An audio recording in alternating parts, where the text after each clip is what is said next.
آپ نے کبھی محبت کی ہے کسی عورت سے؟ عادل عقیل نے ایمانداری سے پوچھ لیا۔ الحمدللہ، بالکل کی ہے، اپنی بیوی سے اور اپنی والدہ محترمہ سے۔ نہیں نہیں، میں وہ دوسری محبت کی بات کر رہا ہوں، آپ سمجھے نہیں۔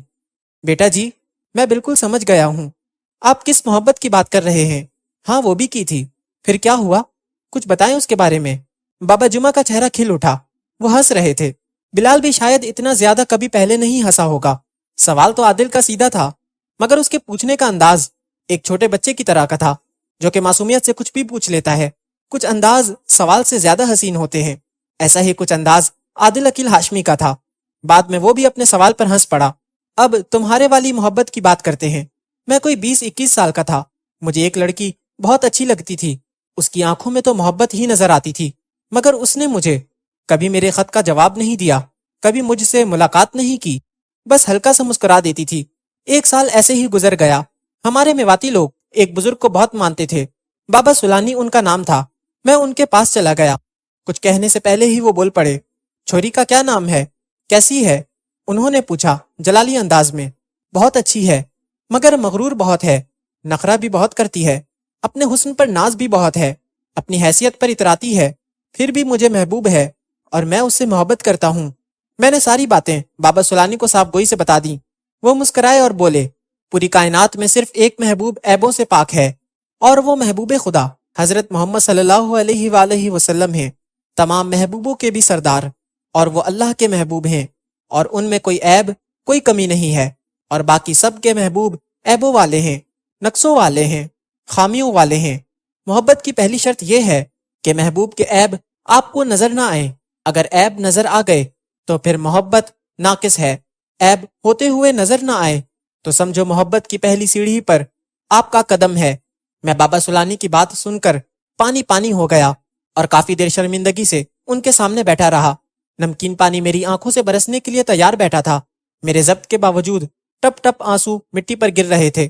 بابا سولانی جلال میں بولے، بس کر چھورے، بس کر چھورے، فقیر منگتا ہوں، تجھے کچھ نہیں دے سکتا، خود فقیر ہوں۔ حضور، بس دعا کر دو۔ میں نے عرضی پیش کی، چل چپ کر جا، تیرے لیے مانگتے ہیں بادشاہوں کے بادشاہ سے، بتا کیا مانگنا ہے۔ بابا سولانی نے مجھ سے پوچھا۔ میں نے جلدی سے عرضی پیش کی، حضور اپنا محبوب اور محبت کا طریقہ سلیقہ آ جائے، بس حضور بس۔ چھورے سب کچھ مانگ کے کہتا ہے، بس بس۔ انہوں نے بند آنکھوں، لرزتے ہونٹوں اور کھلے ہاتھوں سے میرے لیے دعا کی۔ تھوڑی دیر خاموشی کے بعد عادل عقیل دوبارہ بول پڑا، پھر اس لڑکی کا کیا بنا جس سے آپ محبت کرتے تھے؟ کلثوم کا، میری اس سے شادی ہو گئی، بابا جمعہ نے بتایا۔ اگر آپ کو برا نہ لگے تو میں ان سے بھی ملنا چاہتا ہوں۔ عادل عقیل نے اگلی فرمائش کر دی۔ کوچ کا نکارہ بجا اور وہ کوچ کر گئی یہاں سے۔ بتاتے ہوئے بابا جمعہ کی آنکھوں میں نمی تھی اور وہ یادوں کے میلے میں کھو کر الفت کے منظر دیکھ رہے تھے۔ عادل صاحب، آپ نے اپنی بات تو بتائی نہیں، بلال نے جانچتی نگاہوں سے پوچھا۔ میری بات تو کوئی بھی نہیں، آپ کیسے کہہ سکتے ہیں؟ عادل گھبرا کر بولا۔ بلال کا اندازہ تو اکثر ٹھیک ہوتا ہے، بابا جمعہ نے عادل کو بتایا۔ وہ میرے ساتھ پڑھتی تھی، ساری باتیں آپ کی کہانی والی ہیں، سمجھ نہیں آتا کہ میں کیا کروں۔ سب سے پہلے اپنی پڑھائی مکمل کرو، بابا جمعہ نے جواب دیا۔